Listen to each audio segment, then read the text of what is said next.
Okay, you guys, what is up? The King of Lightning is here today to do JoJo's Bizarre Adventure Stardust Crusaders episode 19 review. That is 1-9. Now, the episode link is going to be in the box below on Crunchyroll.com. This episode, very simple, but it's a lot of hype for a lot of reasons. And the main party's in the pickle without really knowing it. Kyakurin, he's figuring it out slowly, but in the process, you have Polnareff, who's starting to think that Kyakurin, he's going off the deep end at this point in time. And in reality, Kyakurin is trying to figure out what exactly is going on with the dream that he can't remember, and he's unsure of himself, even though he even carved Baby Stan onto his forearm. So, and the main thing here is the fact that the enemy, this time round, is a baby. So, that's a big deal. Why?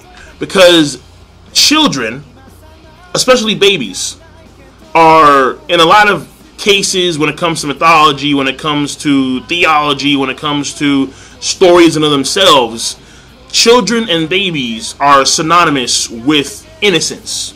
A lot of times we'll hear, what crimes has a child committed, so on and so forth. But in this case, this baby's evil as fuck.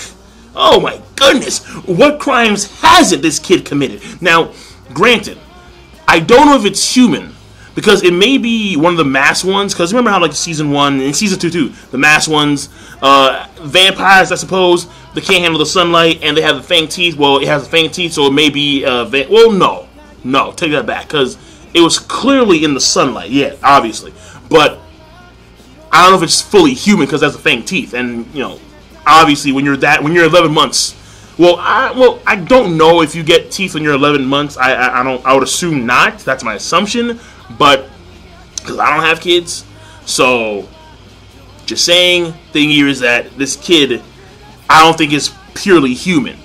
Now, let's go on to the basics. Animation overall was phenomenal, as usual. I mean, there was one particular scene where you have the Stan, Death 13, that's the kid Stan, the baby Stan. It actually is like holding Kyakurin. It merges him into the steel rod on the Ferris wheel, and then out of its eye socket, like, these eyeballs start to gush out, and like they wind up going into Kyakurin's mouth as a means of making him stop yelling. So, like, it was a really gross scene, but it was well animated, thus I gotta mention it. And there were a few scenes like that on that same level, just pretty good animation overall. So, I mean, yeah, because it's JoJo's Bizarre Adventure, and normally the animation is far above average. So, animation overall, pretty damn good.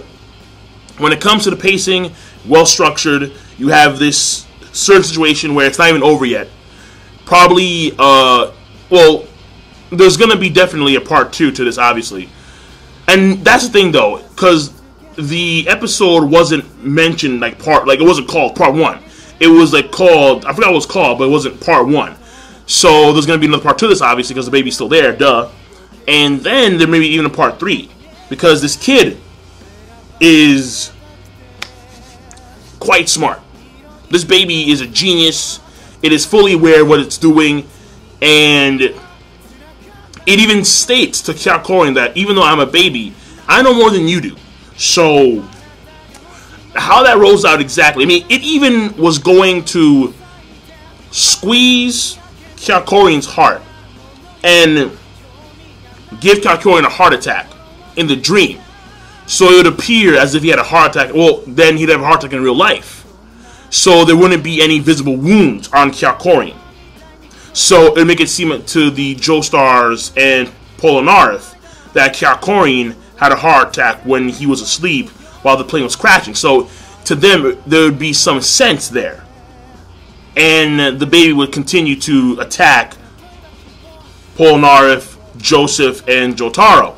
So this, again, like, this Death 13 Stan, this baby is very smart. So this may be a 3-parter. Maybe.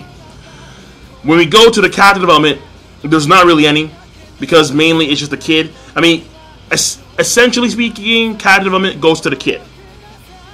And we don't know what the kid's name is yet, but we do know that it's smart, and it is attacking them, obviously, and how it's still, well, Again, human or not, don't know. But that's it for now. So that's really all there is to it. And when it comes from a story progression standpoint, they were supposed to fly 500 kilometers, but clearly not the case. And wind up falling short, obviously. And now they're in the middle of the desert without a plane. And now they have to go across the desert with this baby, potentially being their, well, no, not potentially, it is the biggest threat at this point in time. And there's also some clear friction between Kalkorin and Polnareff and maybe even Jotaro, where, well, Jotaro, I think, is actually onto something. And the reason why is because of the fact that when the baby failed to kill Polnareff, because Polnareff was awoken by Joseph, it chirped. And then Jotaro caught that. She's like, so Jotaro may be onto something. Because babies don't chirp. They don't do that. So, at least as far as I know. So, when that shit happened, and Jotaro's like, so he may be onto something. And he knows full well that Kalkorin is very intelligent. And he's been able to stay with them thus far. So, him going crazy at this point in time would seem a little bit iffy.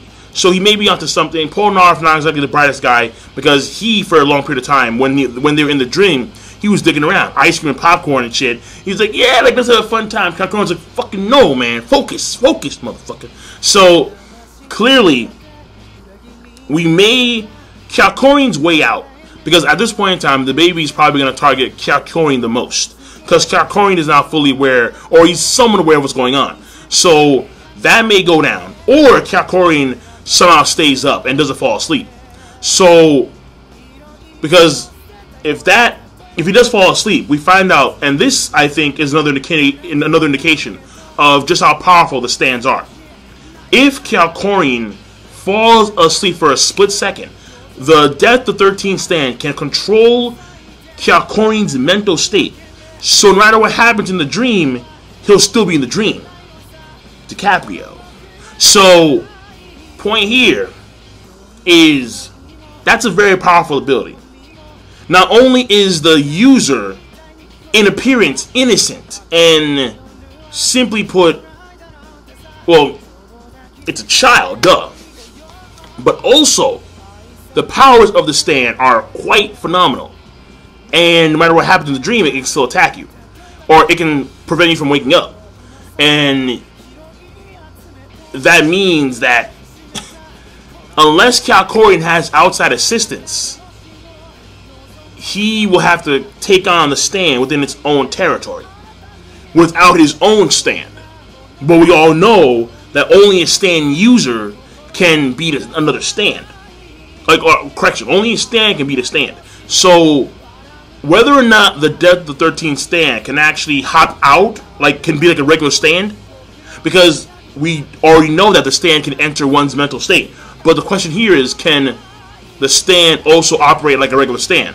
Like a Silver Chariot or Star Platinum, and attack in those means. Because if it can't, that means that the baby has a huge weakness, where if the people find out about what's going on, the child can't defend itself. So again, how this rolls out, I'm not too sure, because I haven't read the manga to this point in time. But it's fascinating, it's pretty cool, and it's a pretty big pickle considering the fact that you have this now growing distrust of Kalkorin, when in fact Kalkorin, he's onto something, and he's probably going to be the guy to save their lives. That's my assumption. So overall, I'm done. King Lightning, the episode, in my personal opinion, I thought was fantastic. I'm going to give it a rating of great, and I will see you guys later. Rate the video, comment, subscribe. Peace. Have a nice day.